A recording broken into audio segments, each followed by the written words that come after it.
Assalamu alaikum wa rahmatullahi wa barakatuhu. Students of grade 9. Nahmaduhu wa nusalli wa nusallimu ala rasulihil kareem. Amma ba'du fa'a'udhu billahi minash shaytanir rajim. Bismillahir rahmanir rahim. Yas'alunaka 'anil anfal. Qulil anfalu lillahi war rasul. Fattaqullaha wa aslihu dhata bainakum wa ati'u allaha wa rasulahu in kuntum mu'minin. Sadaqallahu al-azim. یہ میرے سامنے اسلامیات کی کتاب برائے جماعت نہم Khyber Pakhtunkhwa text book board Peshawar پڑھی ہوئی ہے۔ آج کا ہمارا سبق ہے سورۃ الانفال الدرس الاول آیات نمبر 1 تا 10۔ آج کے سبق میں ہم سورت کے مضامین کے بارے میں پڑھیں گے۔ سورۃ الانفال کی شان نزول، دو گروہوں سے مراد، اور پھر عبارات کی تشریح، اور اسی طرح سورہ انفال کی پہلے درس میں مومنوں کی جو مخصوص صفات بیان کی گئی ہے اس کے بارے میں پڑھیں گے۔ تو ہمارا پہلا ٹاپک ہے سورہ انفال کے مضامین۔ سورۃ الانفال یہ مدنی سورت ہے۔ اس سورت کا نام انفال ہے جو اس کی پہلی آیت سے لیا گیا ہے۔ انفال نفل کی جمع ہے اور اس کا معنی ہے زائد چیز۔ یہاں پر انفال سے مراد مال غنیمت ہے۔ یہ سورت ہجرت کے بعد سن 2 ہجری میں نازل ہوئی جبکہ غزوہ بدر کا واقعہ ہوا تھا۔ اس سورت کی 75 آیات اور 10 رکوع ہے۔ سورہ انفال میں غزوہ بدر کے واقعات کا ذکر ہے اور یہ سورت جنگ بدر کے بعد نازل ہوئی۔ اس سورت کے مضامین میں سے اس سورت میں کفر اور اسلام کے اس پہلی جنگ پر تفصیل کے ساتھ تبصرہ کیا گیا ہے۔ اس سورت میں جہاد بالسیف کی ضرورت، اہمیت اور مقصد بیان کیا گیا ہے۔ پھر مال غنیمت کے حلال ہونے کی اور اس کے تقسیم کا قانون بیان کیا گیا ہے۔ اللہ پاک نے اس ضمن میں اپنے احسانات کو جتلایا ہے کہ تعداد کی کمی اور سامان جنگ کی کمی کے باوجود مسلمانوں کی مدد اور نصرت فرمائی اور انہیں فتح سے ہمکنار کیا۔ پھر اس صورت میں اللہ پاک نے مومنوں کی 5 صفات ذکر کر کے ان کے لیے انعامات کا اعلان فرمایا ہے۔ جنگ بدر ہی کے سلسلے میں منافقین کے کردار پر روشنی ڈالی گئی ہے اور پھر ان کو ملنے والی سزا کا ذکر بھی کیا ہے۔ یہودیوں کی بار بار کی عہد شکنی کا ذکر بھی اس صورت میں آیا ہے۔ اس کے باوجود ان کی طرف سے صلح کی پیشکش پر مثبت رد عمل کا اظہار کی ہدایت فرمائی ہے۔ جنگ بدر ہی کے سلسلے میں پیدا ہونے والے 2 بڑے مسائل یعنی مالی غنیمت اور جنگی قیدیوں کا ذکر کیا گیا ہے۔ خاص طور پر جنگی قیدیوں کو فدیہ لے کر چھوڑ دینے پر اظہاری ناپسندیدگی کیا گیا ہے۔ اس صورت میں حضور علیہ السلام کی ہجرت مدینہ کا منظر بھی پیش کیا گیا ہے۔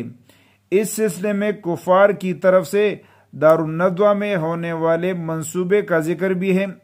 بیت اللہ شریف اور عام مساجد کے آداب پر بھی اس صورت میں روشنی ڈالی گئی ہے۔ اللہ اور اس کے رسول کی اطاعت کی تلقین کی گئی ہے اور اس کی خیانت سے منع کیا گیا ہے۔ یہ تو اس سورت سے متعلق مضامین تھے۔ آج کے درس میں سورہ انفال کی شان نزول اور 2 گروہ سے مراد کیا ہے، اور آج کے درس میں مومنوں کی 5 صفات بیان کی گئی اور اس صفات پر ان کو ملنے والے انعامات کا ذکر ہے۔ تو سورہ انفال کی پہلی آیات کی شان نزول کے بارے میں امام احمد ابن حنبل رحمہ اللہ نے سعد ابن ابی وقاص رضی اللہ تعالیٰ عنہ سے روایت کیا ہے کہ بدر کے روز میرا بھائی عمیر قتل کیا گیا تو میں نے اس کے بدلے سعید ابن العاص کو قتل کیا اور اس کی تلوار لے کر رسول اللہ صلی اللہ علیہ وسلم کی خدمت میں حاضر ہوا کہ یہ تلوار مجھے دے دیجئے، تو آپ صلی اللہ علیہ وسلم نے فرمایا کہ جاؤ اس کو غنیمت میں رکھ دو۔ میں لوٹا مگر مجھے بہت دکھ ہوا، میں ذرا ہی چلا تھا کہ سورہ انفال نازل ہوئی۔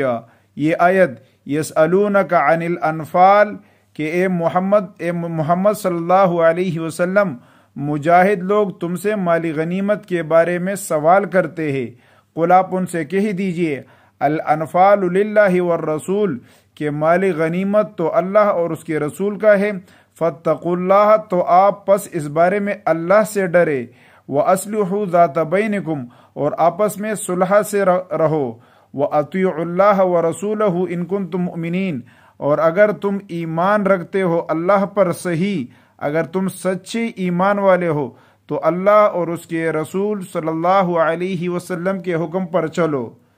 تو صحابی فرماتے ہیں کہ پھر آپ صلی اللہ علیہ وسلم نے مجھے فرمایا کہ جاؤ اپنی تلوار لے لو۔ اس کے ساتھ ساتھ اس صورت میں دو گروہ سے بحث کی جائے گی۔ دو گروہ سے مراد کیا ہے؟ رسول اللہ صلی اللہ علیہ وسلم نے مکہ معظمہ میں 13 سال زندگی گزاری۔ کفار اور مشرکین نے رسول اللہ صلی اللہ علیہ وسلم کو بہت اذیتیں اور تکلیفیں پہنچائی، حتیٰ کہ رسول اللہ صلی اللہ علیہ وسلم ہجرت کرنے پہ مجبور ہوئے۔ آپ علیہ الصلوۃ والسلام مکہ سے مدینہ کی طرف ہجرت فرما گئے۔ مدینہ منورہ میں رسول اللہ صلی اللہ علیہ وسلم نے آس پاس کے قبائل سے معاہدے طے کیے اور آس پاس کے قبائل پر اپنے صحابہ کی فوجیں بھیجی۔ وہ آس پاس کے قبائل اطراف پر لشکر کشی کرتے تھے اور وہ گشتیں کرتے تھے۔ ابو سفیان مشرکین مکہ کا تجارتی قافلہ لے کر ملک یمن سے ہو کر شام کی طرف جاتا تھا اور مدینہ راستے میں پڑتا تھا، تو اس راستے سے ہو کر وہ یمن اور شام کی طرف جاتے تھے۔ تو اس ارادے سے تجارتی قافلہ لے کے گیا کہ اس مال سے جتنا منافع ہوگا تو اس سے سامان جنگ خریدیں گے اور مسلمانوں پر حملہ کریں گے۔ اللہ پاک نے یہ بات رسول اللہ صلی اللہ علیہ وسلم کو وحی کے ذریعے سے بتائی اور آپ صلی اللہ علیہ وسلم کے ساتھ اس مال کے دینے کا وعدہ فرمایا۔ رسول اللہ صلی اللہ علیہ وسلم نے چند صحابہ کو جمع کیا اور اس قافلے پر حملہ کر کے مال حاصل کرنا چاہا۔ رسول اللہ صلی اللہ علیہ وسلم اور چند صحابہ اس طرف روانہ ہوئے۔ اب یہ بات ابو سفیان کو کسی طرح سے معلوم ہوئی، تو اس قافلے کے آنے سے پہلے، مسلمانوں کی لشکر کے آنے سے پہلے ابو سفیان نے اپنا ایک آدمی مکہ مکرمہ ابو جہل کی طرف بھیجا کہ اگر اپنے مال کو بچانا چاہتے ہو تو فوراً مدد کے لیے آپ پہنچو، کیونکہ مسلمان اس قافلے کو حاصل کرنا چاہتے ہیں، اس مال کو لینا چاہتے ہیں۔ ابو جہل نے مشرکین مکہ کو جمع کیا اور 1000 پر مشتمل جنگجو لوگوں کو تیار کیا۔ ابو جہل کا جنگی قافلہ ابو سفیان کی تجارتی قافلے کی مدد کرنے کے لیے روانہ ہوا۔ بدر کے میدان میں ایک عظیم الشان معرکہ پیش آیا اور اللہ پاک نے مسلمانوں کو فتح سے ہمکنار فرمایا۔ فتح کے بعد مالی غنیمت کے بارے میں مسلمانوں میں آپس میں اختلاف پڑ گیا، آپس میں بحث و تکرار پڑ گئی، تو اس پر آیت نازل ہوئی یسألونک عن الانفال، اے پیغمبر یہ صحابہ آپ سے مالی غنیمت کے بارے میں پوچھتے ہیں۔ تو دو گروہ سے مراد ایک ابو جہل کا جنگی قافلہ، جنگی گروہ، اور ایک ابو سفیان کا تجارتی قافلہ، تجارتی گروہ۔ اور اس کے ساتھ ساتھ اس صورت میں اللہ پاک مومنوں کی 5 صفات بیان فرماتے ہیں۔ پہلی صفت خوف خدا، دوسری صفت ایمان میں ترقی، تیسری صفت اللہ پر توکل، چوتھی صفت اقامت صلاح یعنی نماز کا قائم کرنا، اور 5ویں صفت اللہ کی راہ میں خرچ کرنا۔ اللہ پاک فرماتے ہیں انما المؤمنون الذین اذا ذکر اللہ وجلت قلوبہم، بے شک ایمان والے تو وہ لوگ ہیں کہ جب ان کے سامنے اللہ کا ذکر کیا جاتا ہے تو ان کے دل ڈر جاتے ہیں۔ وَإِذَا تُلِيَتْ عَلَيْهِمْ آيَاتُهُ، اور جب ان کے سامنے اللہ کی آیتیں پڑھ کر سنائی جاتی ہے، زادتہم ایمانا، تو ان کا ایمان اور بڑھ جاتا ہے۔ وَعَلَى رَبِّهِمْ يَتَوَكَّلُونَ، اور وہ اپنے رب پر بھروسہ رکھتے ہیں۔ الَّذِينَ يُقِيمُونَ الصَّلَاةَ، وہ لوگ جو نماز پڑھتے ہیں، وَمِمَّا رَزَقْنَاهُمْ يُنْفِقُونَ، اور جو مال ہم نے ان کو دیا ہے ان سے نیک کام میں خرچ کرتے ہیں۔ اولئک هم المؤمنون حقا، یہی لوگ سچے مومن ہیں۔ لہم درجات عند ربہم، ان کے لیے ان کے پروردگار کے ہاں بڑے بڑے درجے، ومغفرت، اور بخشش، ورزق کریم، اور عزت کی روزی ہے۔ تو ان آیات میں اللہ پاک نے مومنین کی صفات بیان فرمائی ہے۔ اسی طرح عبارات فاتقوا اللہ واصلحوا ذات بینکم میں اللہ پاک ایمان والوں کو فرماتے ہیں فاتقوا اللہ، پس آپ اللہ سے ڈریے، واصلحوا ذات بینکم، اور آپس میں صلح سے رہیے۔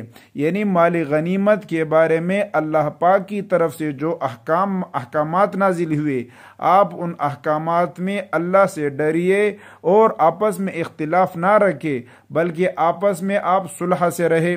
وَأَطِيعُوا اللَّهَ وَرَسُولَهُ إِن كُنتُم مُؤْمِنِينَ، اور آپ اللہ اور اس کے رسول کی اطاعت کریں اگر آپ سچے مومن ہیں۔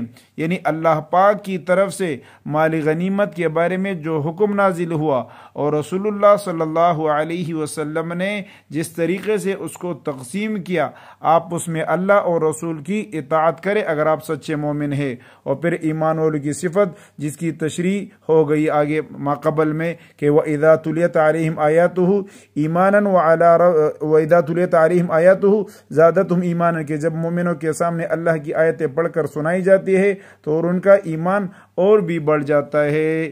تو ہمارے آج کے درس میں سورہ انفال کی شان نزول، سورہ انفال کے مضامین، اور سورہ انفال میں یہ دو گروہ سے کیا مراد، اور سورہ انفال کے الدرس الاول میں ایمان والوں کے جو صفات بیان کیے گئے اور ان صفات پر ان کو ملنے والے جو انعامات تھے ان کا تذکرہ ہوا۔ اللہ پاک ہم اور آپ کو اس پر عمل کرنے کی توفیق عطا فرمائے۔ وآخر دعوانا ان الحمد للہ رب العالمین۔